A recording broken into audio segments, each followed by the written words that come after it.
Hello and welcome to the February 20th edition of the Dragon's Lair. Coming live from the Warren County Career Center television studio, my name is Aiden Anthony, bringing you some of the best media brought to you by the DLTV production team. Our first segment today takes us to Ian Newman talking about the recent Super Bowl in the winds and some of the details about that. Let's take it to Ian Newman on the Super Bowl. Hi, I'm Ian Newman, and today I'll be covering the 2026 Super Bowl. The Seahawks whooped the Patriots in a 13-29 blowout. The lights got too bright for the rookie Drake May. Anyway, in an unsurprising stat, Bad Bunny was measured to have ran 124.4 yards with a football during the halftime show, while the Pats only ran 79 in the actual game. In other news, Tom Brady remains the only QB to win a bowl for the Pats, unlike that Drake May fella. Something historic took place this past Super Bowl, and that was Bad Bunny's halftime show becoming the new highest viewed halftime show in Super Bowl history, currently standing at 135.4 million views. Seattle won their first bowl in over 10 years, the last one taking place in 2014 against the Broncos in a blowout.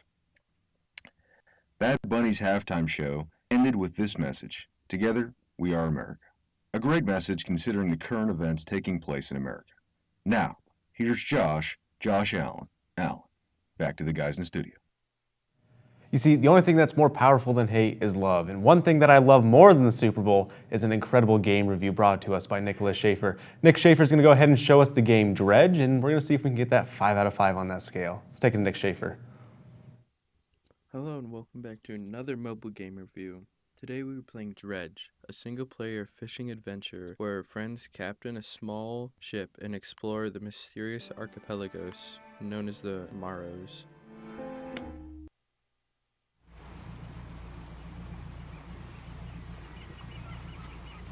You start off meeting this mayor who recovered your boat from a shipwreck and offered you a new boat in replace of your damaged one. You go off and go fishing with it, and when you get back you find out that your boat is not repairable. Eventually he just gives you the boat, but you do have to pay it off over time.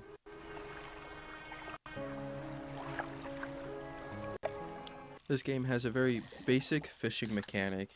It is basically just lining up this anchor icon above a green icon.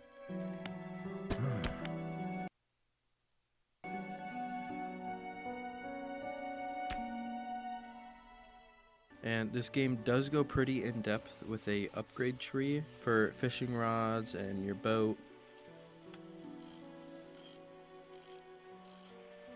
Honestly, just because the game isn't full and you do have to pay $25 for this full game, I'm going to give it a 3 out of 5. That'll be all. Back to the guys in the studio. Wow, 3 out of 5 on that game review there. That's definitely not the best score we've had, but I will say I may take a look at that if I'm going to go ahead and take my cast and reel in that 3 out of 5 into my game library. But for now, we're just going to go ahead and leave that one there. And, one thing I really wish we could leave there are some sports. We talked about some Super Bowl at the beginning. Well, let's talk about some hockey, maybe even a hockey rink in Warren. Well, Andrew Heffern's going to go ahead and show us what Warren would look like if we had a hockey rink. Let's take it to Andrew Heffern.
Man, Andrew Heffron just took his shot at seeing what an ice rink would look like in Warren, and I think that we really should support that, even though that $5,000 is a really steep price tag. I think that we could definitely see that.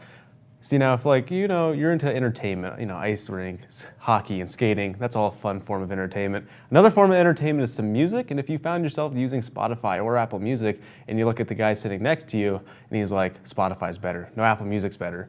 Well, which one's the best? Let's take a look at my video and see what streaming service is the best. While Spotify may have popularized personalized playlists and social sharing, Apple Music is quietly pulling ahead in areas that matter the most to serious music fans: sound quality, artist support, and overall listening experience. First, let's talk audio. Apple Music offers lossless audio and high-resolution lossless at no additional cost. For listeners using quality headphones or car systems, that means richer bass, clearer vocals, and a fuller overall sound. Spotify, by comparison, still streams primarily in compressed formats for most users, but recently just started offering lossless to their premium users. Second, integration. For users already inside the Apple ecosystem, whether on iPhone, Apple Watch, or Apple CarPlay, Apple Music works seamlessly. Voice control through Siri, instant library syncing, and smooth device switching, making it easier and feel less like an app and more like a built-in user experience and feature. Then there's artist compensation. Reports have shown that Apple Music generally pays artists more per stream than Spotify. For fans who care about directly supporting musicians, that difference matters the most. And while Spotify is known for algorithm-driven playlists, Apple Music has invested heavily in curated radio, live shows, and exclusive releases, blending human expertise with smarter recommendations.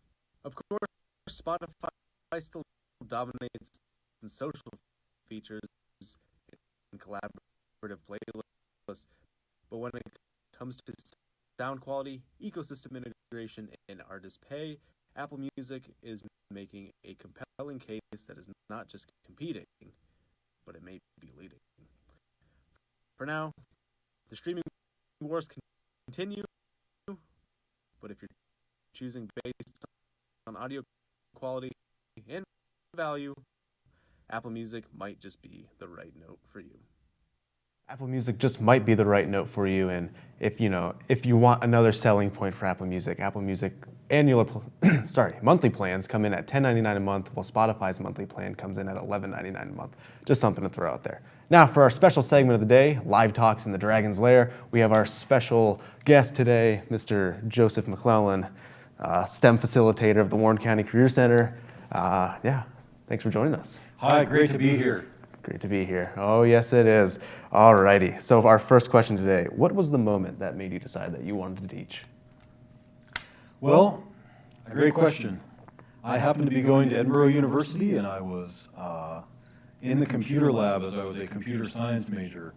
And it was a Saturday, and I had been programming a computer for about 10 straight hours, and it was 80 degrees in the lab, and I looked to my left, and there was a very large man who was sweating, and I looked to my right, and there was a little skinny guy with his shoes off who was sweating, and I was sweating. And I thought, like, this is going to be my whole life if I do this. But my girlfriend was going to become a teacher, and I realized at that moment that I could also become a teacher. Oh, incredible, incredible. See, when you're not teaching, outside the classroom, what do you find yourself doing? I like to read and cook, and also in the last year and a half, I've gotten deep into volunteering time through the Pennsylvania Freemasons and Grotto and the Shriners, the Zemzem Shriners up out of Erie. Awesome. Isn't that just incredible? And now, if you could be anywhere in the world at this moment, where would you be, other than here? I've done a lot of traveling and headed to the southern beaches of the United States. But a place I'd really like to try going is Italy. I don't know if you've ever heard of it. It's the one shaped like a boot. Oh, awesome, awesome. What do you enjoy most about being the STEM facilitator over here at the Career Center? Oh, I take a lot of pride in seeing the productions like this and also the creative ideas of other students. I typically say I have the best job in the whole school district because it's up to all of you guys as the students and gals to kind of come up with cool things, and I'm just here to kind of help you produce it along the way. So I wouldn't want to be doing anything else, that's for sure. Oh, incredible. Some wise words there. Now, if you had one piece of advice to tell the viewers, what would you tell them? If you get to the end of a meal and you still feel hungry and empty, that's because you didn't have enough food on your plate.